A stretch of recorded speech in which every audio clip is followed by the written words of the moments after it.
Inside SEO week, you want the behind the scenes. You want to know who's speaking. Well, guess what? Guess what? Guess what? Amanda Milligan, the founder. She's the founder of the Brand Authority Club. I can't hype her up enough. She's an old alum at iPullRank. We work together, and I'm so lucky. We're actually probably going to meet in person for the first time at SEO Week in New York at Crazy. the end of April. It's crazy. She's awesome. She has written for TechCrunch, Moz, Entrepreneur, like you name it. She's written on it. She's also presented Brighton SEO, MozCon, PubCon, SMX, and I kind of feel bad because like lots of great conferences, but nothing like SEO Week. Thanks for joining me, Amanda. What's going on? I am so excited. A, to talk to you, B, to be going to this conference, C, to be seeing all kinds of people in the industry and hearing everything they have to say. I'm very pumped. This is different. You are like in the weeds of content, of brand, of the direction that everything's going. I know you've been thinking about it a lot. So like let's start off right about AI search because you can't help but not talk about it in our industry. What's top of mind for you in AI search right now? Well, two different directions. The first direction is, for any client or person where AI matters to them, right? If their customers and their audience is using AI and they want to make sure they're controlling the narrative, content plays a major role in that. So making sure that, a lot of the conversations I've been having around brand messaging. Yeah. Like, we're not even talking about the technical stuff yet. It's like, if you're going to invest all this time and energy into, showing up in LLMs, make sure you're sending the right message, and that is what you want everybody to associate with. So a lot of it's kind of going back to the drawing board of like, is your site, which is your first line of defense of your reputation, where you want it to be, and then we start working on those third-party signals, the content that we think is going to reinforce those messages. So there's that side of things. The other side is just the opportunities that I think this shift has opened up for all kinds of marketers. The silos that we need to start breaking down within marketing departments between SEOs, PR folks, social media, starting to think more holistically around visibility and how SEO plays a major role in that, or, GEO, ASEO, whatever acronym of choice. But really just you're trying to appear in the right conversations, right? You're trying to show up in these answers, but that is so scattered now. It's not just Google, it's, your LLM of choice, it's YouTube, it's Reddit, it's social channels, TikTok, whatever. So taking this as an opportunity though to think a little differently and to, expand the scale of what we're working on, which I think is really exciting. And, like I'm obsessed with brands and I'm like, that's what I want to do. I want to talk about like how do we disseminate these brand messages everywhere. I love the way that you kind of frame that because it's so accurate in the sense of like there's so many shoulds. Like all this stuff you'll hear people say, we should have been doing this from day one. But AI search really feels like it's bringing it all to the forefront, especially like when it comes to brand, connecting everything. So, how do you think this impacts SEO? Like, what do you think SEO is going to look like heading forward this year? Yeah, it's a great question, right? I mean, I think it really is like it's an expansion, if anything. Uh, the fundamentals are all still happening. They all still need to happen. But whether it's, watching Mike King's presentation, the one he just did with Rand, right, where he gets in the nitty-gritty of how you can optimize for specific LLMs and how there's nuance there compared to normal search. There's that angle of it. But there's also just like I said, the expansion of thinking about it not just in the one Google results page of it all. So, how are you optimizing across platforms? And what does that content need to look like? And what partnerships do you need to make? Tapping your brand and marketing departments to be like, whose authority, do we need to leverage, or whose buy-in do we need as a brand to like get that traction in these different places. So I think the summary is an expansion. I think SEO is just going to encompass so much more than it ever has, which is a great thing, and work with these other teams and just become so much bigger than the I hate saying this, the 10 blue links that it used to be, because it's not 10, but it hasn't been 10 blue links in ages, but like we don't have a good word to summarize what it even is like, 6 months ago. I Um, love your perspective because you've worked with all different size clients. You've worked with like big enterprises, you've worked with like single like solopreneurs, like mom and pops. for you, what are some of like the problems or questions that you're like most focused on in your work? Well, honestly, some companies, especially the smaller ones, are having like an existential crisis about if what they're offering is still going to be the same value Yeah. anymore, right? And like, do they have to pivot their business model? But after that stage, it does come down to like, what are we trying to say, and what is the true value we're bringing to the market? How is AI impacting that? Uh, and once we've gotten there, it all comes back to audience research. Mm. Everything comes back to audience research because whether you're focusing on Google, whatever, where is your audience searching for these things? And because it's such a scattered process, like discovering anything online, taking the beat to do that level of understanding of like, no, we know that our audience is still using Google, 90% of the time, so we really need to invest in that. Or if it's, you have a really tech savvy audience and like 20% of them are on ChatGPT, or if maybe you're a company, like I said, we're just small companies that rely on email, and it doesn't even matter to them. But understanding just like where people are at, and that helps decide the level of investment into AI.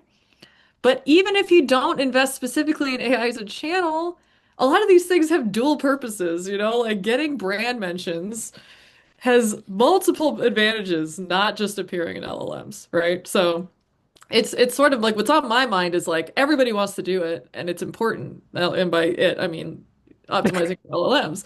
But how depends on your resources, your budget, and your priorities as a marketing department. And I think that's where a lot of people are kind of sitting like, what do I do now? No, I love that. There is so much confusion and there is so much fracture and there is like kind of this like where do I start?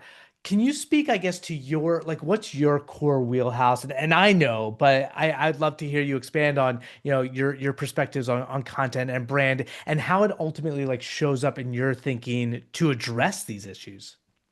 So yeah, even before the AI really shook everything up. So my consultancy is called Brand Authority Club because I'm obsessed with brand authority. This is what Garrett knows. Because even back in the day when I was doing these talks about link building or Mhm. content, what it always came back to was you're trying to build your reputation, period. It's Mhm. LLMs are now a part of this greater conversation. It's another mechanism. It is trying to assess your reputation by using all these various sources. So now that's the exciting part because now that this is a big factor in marketing, people are like, oh, they're seeing their reputation like looking in a mirror, staring them back at Not them. always pretty, not always pretty No, what they see back. no. And so, what I like to think of it as, especially, you know, this is a whole other conversation, but like the trust factor of a lot of these different channels has waned over time. People's Mm. trust in the media is lower than it ever has been, I think, in American history. People's, there with the whole affiliate thing, people were skeptical of Google's results and what they were ranking. People don't understand, the everyday person doesn't fully, some of them are totally online with AI, some of them are totally not. So to be present as a brand, creating things that build trust as quickly as possible is extremely important because it's a significant competitive advantage, but also because they might only see you for half a second in an LLM answer or on a TikTok, and they might not even see your site anymore in these initial, discovery searches. So, to me, these authority signals have always been so critical to any marketing program. And so I've had a lot of fun just trying to piece everything together and be like, okay, like if you're from an SEO perspective, here's what you need to be thinking about it. If you're in a PR perspective, here's what you need to be thinking about it. How do we combine all of this into one just great brand story that's going to get out to the right people? And it's so tricky too, your point about reputation and authenticity, because it's like there are and a lot of hard conversations about what you can control in your brand narrative and what you can't control in your brand narrative. So I imagine like how you address that from brand building and brand authority is there's probably a lot of hard conversations that you've been having. There are. I mean, that's what I mean. Going back to the brand message and positioning is the first step. Yeah. And it's surprising how much of the time we do need to do work there. And that is hard. It's the like the existential business questions of like, why are we doing this? Are you genuinely, asking the question, are we genuinely better than our competition? Yep. Yeah. And if And we does content are, matters? Yeah. Keep going. right, and like if we are, are we really doing a good job of convincing people of that? Are we just relying too much on the easy authority signals of like a testimonial here and there with no pictures or, half a name on it. Like like that's not going to be Yeah. it. How do we really demonstrate it? So I guess ultimately to tie it all together, there's a lot of these elements that you are going to dabble on and into for your SEO week presentation. Can you give a teaser of what attendees might hear more about at your presentation? Yes. So if you're like me and your curiosity is around what should you be creating right now that's actually going to have an impact? I think the simplest way to frame whatever direction I end up finalizing for this presentation is how are you creating something that has an impact?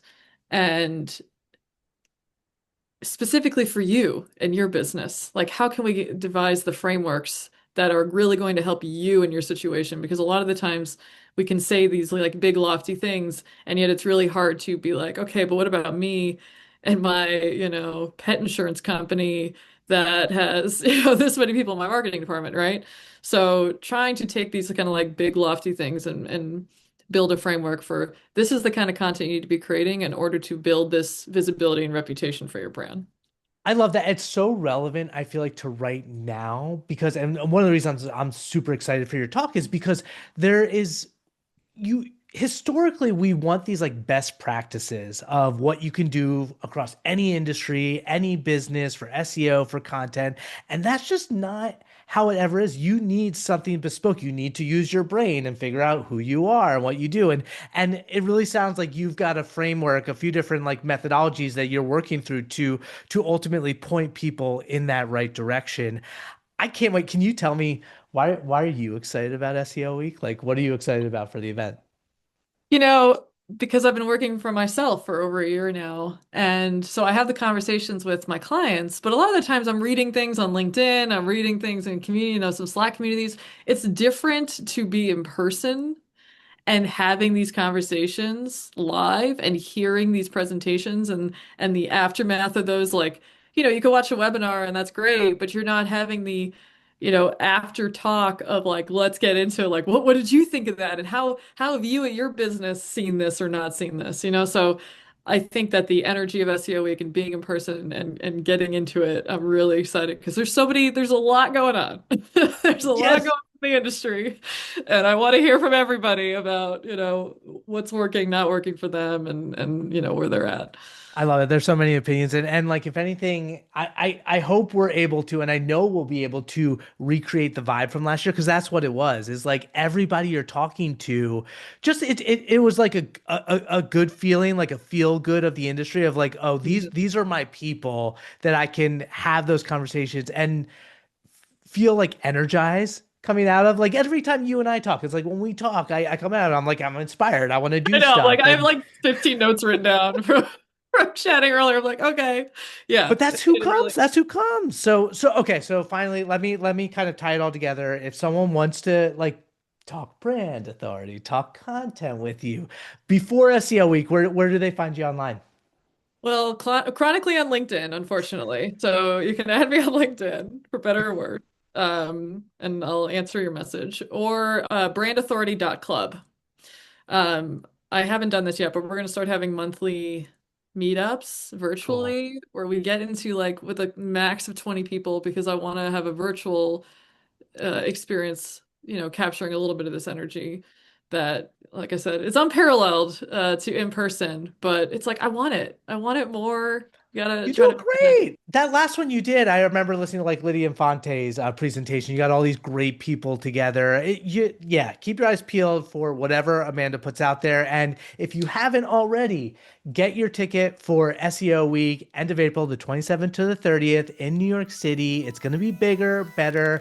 It's gonna be see Amanda come on day two, talking psychology. I'm like, that's your day. It has to be your day. So We'll see you there.